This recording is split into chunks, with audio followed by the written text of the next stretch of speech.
guest in the building, Mr. Maverick. Here he is, guys. Whoa, what a chunky monkey. Look at that. Look at that. Look at that. Oh, he's a chunky butt. I'm sorry. I called you chunky? I'm so sorry. Anyways, guys, he's here. And he came early. Y'all, I got a story to tell, okay? So that's what we're gonna do. So sit back, get your coffee, get your tea, and your snacks. And yeah, I'll tell you guys the story of how Mr. Maverick came early. So Maverick was due on June 24th, 2022. Today is July 6th. Today's July 6th. Yes, today is July 6th, 2022. Maverick was born on May 13th, 2022. So he came about 6 weeks early, and y'all, it was crazy, okay? Let's see if he behaves the whole video. So on May 13th, 2022, it was about 1 in the morning. My middle son, I think it was my middle son or my older son, one of the other two boys woke up in the middle of the night, had an accident in the bed. So I came downstairs to check on him, changed his underwear, and then I went to the bathroom myself. But I went into the bathroom and I felt this like dripping, like slow dripping. And I'm like, that's weird. I don't think I'm peeing on myself, because I know when I'm peeing. I know it's common for pregnant women to like accidentally pee on themselves, but I knew I was not peeing on myself. So I checked my underwear. TMI. But I checked my underwear and I'm like, my underwear is wet. Why is my underwear wet? So weird. So I'm like, why is he coming early? So I go upstairs and I call my doctor. I explain to the doctor what happened, and of course they're like, well, come in, so because we should really check, because it sounds like something's going on. So I'm getting dressed and I'm just having to keep switching my underwears into dry underwear. So I showed my husband my underwear. TMI again, but I showed my husband my underwear because I genuinely wanted somebody to validate the fact that I wasn't going crazy. Like, this is actually happening, right? So I showed him my underwear, and he's like, whatever. Like, he's just getting dressed. He's like, okay. Like, I don't know what water breaking looks like either. I'm like, well, I'm not peeing on myself. I just want everybody in this house to know I'm not peeing on myself. Okay, attention. This is not urine. It's amniotic fluid. I was sure. So we load up the boys. Luckily, I had already had a feeling that he was going to come early. Did I think he was going to come 34 weeks? No, I didn't think it was going to be that early, but I definitely did not think I was going to make it to his due date, just because of how I was feeling physically. I felt like there was a head in between my legs every time I crossed my legs. Like, he just felt so low. My body just was so physically it was just so hard. And with my last ultrasound with him, he was measuring ahead, like he was bigger than what my due date was, because he was just a hefty little boy. But we'll get to that later. So yeah, so I said all that to say that my bag was already packed at 34 weeks. The boys' overnight bag was already packed at 34 weeks, just in case they had to go to grandma or whatever, wherever the plan was, Nana and grandpa. And the baby bag was already packed at 30. Everything was packed at 34 weeks. She was prepared. Listen, okay? Ladies, we know our bodies and we just know things intuitively sometimes. And also, I had heard prophetically that he was going to come early. I didn't know how early again, but I knew that he was going to come early. So it was like, be ready. So she was ready, okay? His room was done, everything. So we're on the way to the hospital. The hospital is about 45 to 55 minutes away, depending on traffic. I had both my other sons at this particular hospital. I worked at this particular hospital previously. I feel comfortable there. I feel safe there. I'm comfortable with the care. I love my OBGYN. I wouldn't go anywhere else. I was like, my husband was very worried about the fact that the hospital was so far from our new home. But I was like, listen, having a baby is a big deal. Okay, there are so many things that could possibly go wrong. And in an instant where something did go wrong, knock on wood, thank God it didn't. But if it did, I wanted to be somewhere that I knew, one, that I was going to be taken care of, and two, that I was going to be safe and somewhere I felt safe and cared for. So we went to the hospital. We dropped off the boys first. I wasn't contracting or anything. I was just dripping. I had put on a pad. I was just leaking. I wasn't contracting or anything at this time. I was having normal Braxton Hicks contractions, but I had been having those for a while. So, we're just fine. Like, we're fine. We're on the way to the hospital. I'm like, what if he comes out? Like, this is crazy. And me and my husband were just talking and everything was fine. So we dropped the boys off. We get to the hospital, right? They triage me. I'm in this little waiting room.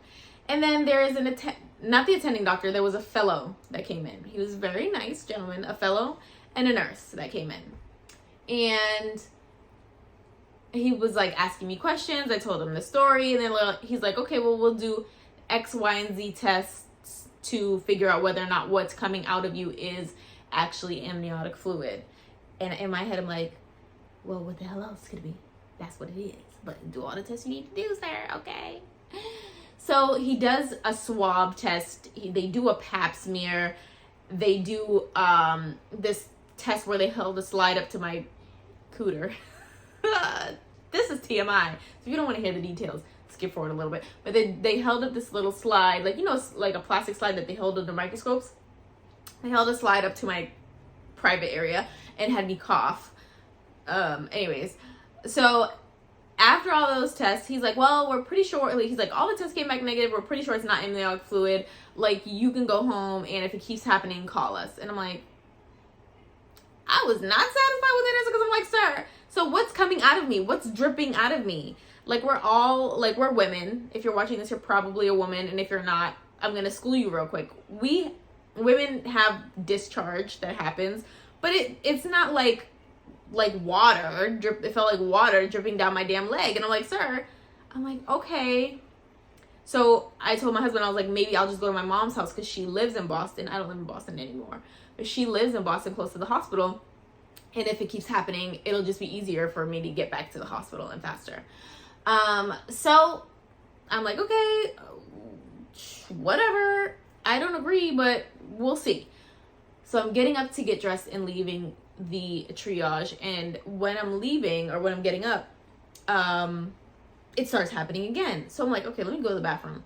Sure enough, it's trickling down my damn leg. And I'm like, ma'am, sir, this is not, like, I'm not going home. Okay? So the nurse comes back in to start to discharge me and give me my paperwork. And I'm like, it's still happening. And she's like, okay, stay here. Don't get dressed. Let me get the attending doctor. I'm like, please do. Get the attending doctor. Because no offense to the fellow, but something ain't right. So they go to get the attending doctor. And after they get the attending doctor, she performs some of the same tests as the fellow. And she's like, okay, it is amniotic fluid and you indeed did break your water. And at this point, I'm like, this baby's coming at 34 weeks? What? So I was like, okay, what happens now? Uh-oh. Okay, Grunty. Go back to sleep. I know, go back to sleep. Let me get you some socks. Your little toes is cold. Sorry, guys. Got some little teeny socks. They don't match, but that's okay. So at this point, I'm like, okay, well, what happens now?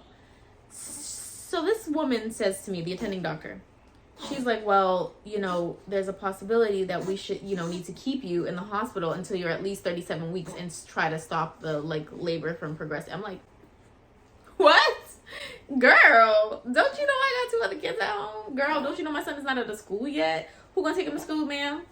Who gonna watch my other kids, sis? What? And I have an epileptic dog at home who needs daily medication twice a day. I said, oh no, ma'am. Oh no, ma'am. We're gonna have to deliver this baby because she can't stay in the hospital for 3 weeks. I can't do that. And she's like, okay. She's like, or you can deliver him early, whatever. And so she's like, you know, I'll give you a minute to talk it out with your husband so you can tell me what you're leaning towards. So she leaves and I'm like, I look at my husband like, I can't stay here. I can't stay here. What? I can't stay here. And so when she comes back in, she's like, do you know what you want to do? And I'm like, I just want to, you know, the water's already broken. Like, I'm going to deliver him. And she's like, why?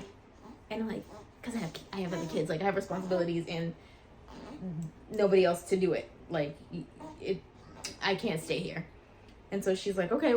She's like, I'm going to have the NICU team come in and talk to you. and tell you what having a baby at 34 weeks would be like. And I'm like, okay. So this nice lady from the NICU comes in, and, you know, she explains to me that boys' lungs are the last, like, it's the last thing to develop, but boys develop a little slower than girls. But because I don't have any other complications and everything else seems to be going fine, they think that it would be okay to deliver him early. But again, they just prepped me for things that might happen. Like, he might need help breathing when he first comes out, and he might need this and he might need that. But she thought it was okay. So the attending doctor comes in, and I'm like, you know, I spoke to the NICU nurse, and I'm like, we have to just do this. I didn't really have a choice. So they said, okay. And they're like, all right, we're gonna give you some Pitocin. And Pitocin is a drug that kickstarts labor. She's like, we're gonna give you some Pitocin, and let's get going. Let's have a baby. And I was like, what? I was like, oh my God, I'm having a baby now. What the beep? So they take me into a room, a labor and delivery room. They give me the Pitocin, and you know, I'm contracting and just laboring it out at this point. And the nurse was so sweet. My nurse was so sweet. But at some point during the contractions and labor, his heart rate kept dropping. And so the nurse would come inside, and she would flip me on my left side. And then, you know, she would watch his heart rate a little more, and then his heart rate would begin to drop again. And then she would flip me on my right side. And she kept flipping me back and forth between contractions because his heart rate would drop. And she's like, come on, little buddy, like, come on. Because they were really trying to avoid having a C-section. And hello, I've never had a C-section, but, you know, shout out to the women who have. I'm not interested in a C-section at all. Again, just the healing process sounds painful, and you can't lift things. And I'm like, I got things to do. I got kids, like, you know what I mean? I'm very much I got things to do kind of girl. So a C-section is just not in the cards for me. So she had to keep flipping me back and forth because his heart rate kept dropping. And she's like, tell me when you feel pressure, you know, so that I can come in and check your cervix. And she's like, my shift is over at 7. I really want to meet this baby. And I'm like, ma'am, I want you to meet him too. Girl, let's get him out. So the doctor came in and checked, and I was like 4 centimeters along. And the poor nurse, like, she was so good. She was so good. She just kept flipping me back and forth. She's like, oh God, come on, baby, come on. Because they didn't want it to get to a point where they would have to, like, cut me open. So finally, I'm feeling a lot of pressure. At this point, I did have the epidural. I did get an epidural. And I was like, I'm feeling a whole lot of pressure. And she's like, okay, good. Let's check. And so she checked me. She's like, yes, it's time. She was so excited. I was like, yes, let's do this. So in walks the fellow who was going to send me home. And he was like, he came in with the attending doctor. And the attending doctor asked him if he wanted to stay in the room for the delivery. And he was like, I do, but I'm so embarrassed. I'm like, it's okay. Like, you're learning. It's fine. He was like, but I swear all the tests were negative. And I'm like, I believe you. It's totally fine. It's don't be embarrassed. It's fine. And then they begin to prepare me for all the other people that would be in the room. So they were like, you know, we don't want you to be alarmed, but there is going to be a rush of people that come into the room when the baby's born. It's the NICU team. They have to be there because he's early. They want to make sure he's breathing okay. And if he needs oxygen or if he needs help breathing, they're there to take care of him ASAP, should anything be wrong with him. So I'm like, okay. So they're like, so the attending doctor sits at the, the fellow sits at the end of my bed. You know, women who deliver babies, if you do it on your back or if you do it in the hospital, you do it on your back, legs open in the air, 1, 2, 3, push, right? So I have my legs in the air, child, like I just don't care, child. And the attending is standing behind the fellow, and he's like, okay, give me a good push. So I push, and they're like, whoa. Like, he's coming too fast. Don't push too hard because you don't want to tear yourself. And I'm like, but ma'am, you told me to push. Don't you know I'm a pro at this? It's going to be quick. It happens quick. Every time it happens quick. So they were like, okay, give me like half a push. So I pushed again, and I pushed like one more time, and he was out. Yay! He was out. He was here. So they scooped him. They took him over to the little table where they look at the baby and weigh the baby and all those things. And he was 5 pounds, 10 ounces. So my OBGYN said that if he was to go full term, he would have been like 9 pounds. Baby, that's probably why he came early, because Jesus was like, I got you, sis, because he was not gonna push out no 9-pound baby. Look at me. Hello. I'm small. I was not gonna push out no 9-pound baby, so Jesus gave him to me early. But he was 5 pounds, 10 ounces, which is a big preemie. So once they checked him out, he was crying, he was breathing on his own, he was doing good. They did give him to me, which I was very happy about. So they put him on my chest and all the things, but he did have to go to the NICU. So they took him down to the NICU. You know, I got 1 stitch. I delivered my placenta and all that stuff. And after I got my room, I was able to go downstairs to the NICU and see him. So I'm trying to make this very long story short, but here's where things got a little hard for me. So they took him to the NICU. I was in the hospital for 2 nights, but after those 2 nights, I had to leave him. I had to leave him at the hospital, which was the hardest thing I've ever had to do in my life. I know that there are many women out there who have had to deliver a baby and were not able to take their baby home, whether it was due to complications with birth, you know, unfortunately the baby didn't make it or something like that. Any reason why a woman would have to deliver her baby and not be able to take the baby home with them, it's horrible. It was the hardest thing that I've ever had to deal with. I had to pump in the hospital, you know, to get my milk started for him and going for him. It was just so frustrating. And the day that I had to leave him, I was in shambles, y'all. I was in tears. It was just awful. It was so hard. So I left him in the hospital. I came home. I was happy to see my boys. But again, we live a good 50 minutes away, right? Give or take traffic. So Blake still was in school. He wasn't out of school for the summer yet. Excuse me. So Blake was still in school and he wasn't out of school for the summer yet. So I had to come up with a schedule to be able to go to the hospital in Boston to see baby Maverick. So after, mind you, I had just delivered a baby. After I delivered a baby, I had to get up. I would take Blake to school. He had to be at school at 9. I would take Jagger with me into Boston. I would leave him with my mom. I would go to the hospital. I would stay there until 1:30 the latest, because Blake got out at 3:10 and I wanted to make sure I was on time to get him. So I would say 1:30 was my latest that I could stay with him in the NICU. And then I had to pick up Jagger at grandma's house, at Nana's house, and then head back to where I live to get Blake. And I had to do this. I did it every other day. And on the days where I couldn't go, I felt so guilty. And I would sit in this room, in this chair, and I would pump. And I would get like a half an ounce between both boobs. And I had the wrong flange size. And it was painful. There was so many nights that I sat in this room and cried while I pumped because I did not have my baby. And I just felt guilty for only being able to spend a few hours a day with him at the NICU. It was tough. It was really tough. And I was going through some like baby blues. It wasn't quite postpartum depression, but it was definitely baby blues where I would just cry. And I would just not want to get out of the bed. And finally, you know, I got into a groove of like pumping and my milk was coming on a little bit better. And on the days where I would go to the NICU, I would take the NICU gave me this cute little cooler and they gave me all my pumping supplies. The hospital is amazing. I have zero regrets with traveling far to my hospital and my doctor.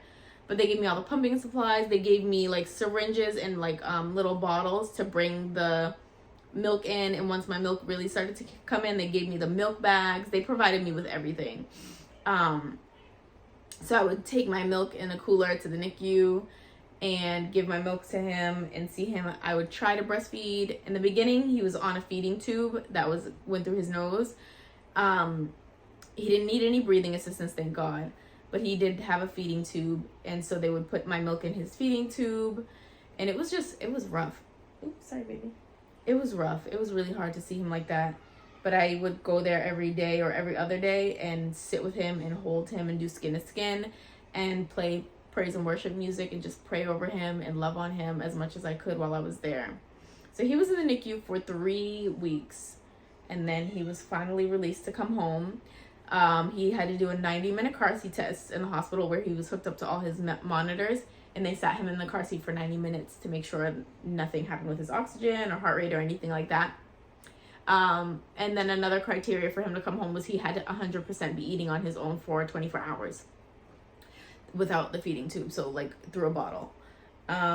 So yeah, once all that was said and done, he finally was able to come home, and 3 weeks later he was here. He's home with us now, and he's doing amazing. He's actually a chunky butt. He's huge, you guys.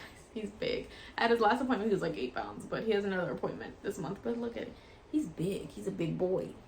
Him a big boy. How old are you, Maverick? Close to 7 weeks. He's a big boy, and we named him Maverick, and he's home, and I'm so grateful for him to be here. I'm sorry, he's a bit of a sleepy man at the moment. Of course, if I wasn't filming this video, he'd be up and harassing me. But he's home, we're happy, and that is my story, y'all. This time around, it was a little traumatic. My labor wasn't traumatic, but everything after was traumatic. Shout out to all the nurses in the NICU, the doctors in the NICU, at the BI. They were amazing. Again, I really wouldn't have had it any other way. The NICU was, for me, a pleasant experience. It was hard having my baby there, but there was so much support. They had lactation consultants come in and see me. They had social workers come in and see me. They even had a spiritual advisor come in and see me, which I requested. And she prayed for him and prayed over him when I wasn't able to be there. It was just awesome. It was really lovely. In the midst of all of the emotions and all of the things that were going on, it was really wonderful to have that kind of support all come from the hospital. And I'm getting teary-eyed thinking about it because it was really special, and they were really kind, and I really feel like they went above and beyond to make me feel better while he was there. So shout out to everybody at the BI who cared for baby Maverick. And yeah, that's my story. That's how it went, y'all. I'm trying to think if there's anything else I left out, but I think that's pretty much it in a nutshell. And he's home and he's thriving, and we're all doing great now, and I'm grateful. Let me know if there's anything that you want to know down below in the comments, if there's anything I left out. If you have any questions about my experience, let me know below. Follow me on Instagram. I have a highlight reel, not a reel, but I have a highlight of my situation while I was in the hospital. I kind of documented the whole thing and how I felt, and even while he was in the NICU. So go to my Instagram and look at my highlights. Yeah, and you can see the story there in real time, which is pretty cool. So let me know what you'd like to see next. I was thinking about doing a newborn must-have video and a nursery like walkthrough, so you can see what I did with his nursery. It's actually really cute in my opinion, and my favorite baby products. Let me know what you'd like to see next. Comment below, and I love you guys. It's been real. I'll see you in my next one, okay?